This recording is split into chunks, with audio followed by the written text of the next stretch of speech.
세계에서 가장 앞선 방공망으로 평가받던 이스라엘의 아이언돔을 아시나요? 지난 5월에 있었던 하마스의 로켓 270여 발 공격은 오직 3발만이 이스라엘 영토에 떨어져 그 위용을 자랑했었는데요. 하지만 물량을 기반으로 한 집중적인 공세에는 대응하기 어려웠습니다. 가자 지구의 하마스가 지난 7일 5,000발 이상의 로켓을 연이어 발사하며 시스템의 효용성을 마비시킨 것이지요. 이렇게 많은 로켓 발사로 인해 아이언돔의 센서와 처리 시스템이 과부하 상태에 빠졌습니다.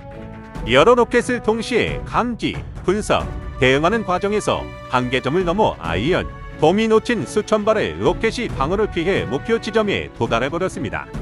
지난 7일 가자 지구의 팔레스타인 무장 테러 집단인 하마스는 이스라엘의 오전 6시 30분 시작한 공격에서 초기에 2,200발 이상의 로켓을 쏟아부었을 뿐만 아니라 육지와 해상, 공중에서 이스라엘 영토로 침입했습니다.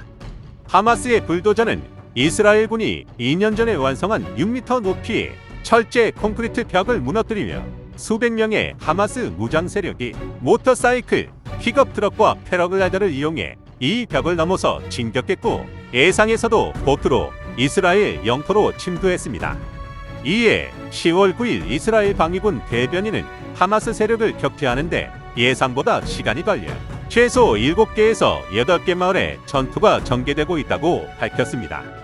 하마스의 이번 공격의 이유에는 여러 가지 해석이 있는데요. 꼭 50년 전인 1973년 10월 6일 이집트와 시리아가 유대교의 속죄일인 욤 키푸르를 맞아 시나이 반도 남쪽과 골란 고원에서 동시에서 이스라엘을 공격한 욤 키푸르 전쟁 발발 50주년이라는 효과를 노렸다는 평가가 보도되고 있습니다. 이 대목에서 세계인들이 궁금해하는 점은 해외 첩보기관인 모사드와 이스라엘군 정보기관인 아만, 총리 직할의 총보안국인 샤바크 등 세계 최고의 첩보 능력을 보유한 이스라엘의 정보기관들이 어떻게 이렇게 혀를 찔릴 수 있었을까라는 부분입니다. 특히 이스라엘 영토와 가자 지구의 경계선 65km에 세워진 높이 6m의 벽을 세웠는데 이스라엘 정부가 14만 톤 분량의 철을 투입해서 3년 반 만인 2021년 12월 완공한 이 아이언홀은 팔레스타인 테러 집단과 이스라엘 남부 주민들 사이를 가를 뿐만 아니라 감시 카메라와 레이더 장치, 각종 센서가 부착돼 있어서 스마트 펜스, 스마트 월이라고 불려왔는데도 말이죠. 이스라엘 정보 당국은 또 하마스에 수많은 정보원을 심어놓고 전통적으로 인적 정보를 수집하는 것은 물론 365제곱킬로미터의 가자 지구를 위성으로 감시하고 요주의 임무는 얼굴 이식 프로그램과 홈컴퓨터의 스파이웨어를 통해 계속 모니터하며 통신 내용을 해킹하고 있습니다. 한마디로 가자를 다중 감시하고 있는 것이었죠. 일각에서는 오히려 이러한 정보의 홍수 속에서 가치 있는 정보를 선별해 해석하는 작업이 더 큰 도전이라고 평가하고 있습니다. 즉, 너무 많은 공격 정보에서 어떤 정보가 실질적으로 채택해야만 하는 사항인지 결정하기 쉽지 않다는 거죠. 이러한 사례는 우리나라의 방어 태세와 전략에도 중요한 시사점을 제공합니다. 북한은 휴전선 인근에 장사 정포를 1000문 이상 보유하고 있으며 시간당 1만 발의 포탄 발사가 가능합니다.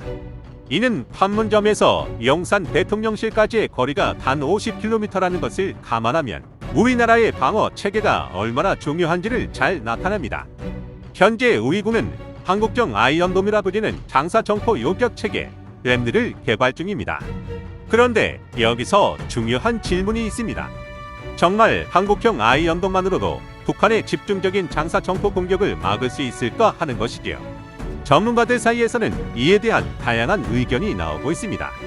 일부는 한국형 아이언돔 사업의 재검토가 필요하며 그 가격 대비 효율성을 따져봐야 한다는 입장입니다. 또한 고도한 기술력에만 의존하게 되면 예상치 못한 방식의 공격에 취약해질 수 있습니다. 9.11 테러, 우크라이나 전쟁, 아이언돔을 무력화하는 하마스의 공격 등의 사례를 통해 이를 확인할 수 있죠. 마지막으로 이스라엘의 정보기관을 쫓아 하마스의 동향을 파악하는 데 실패했다는 점은 우리에게 한 가지 중요한 교훈을 줍니다.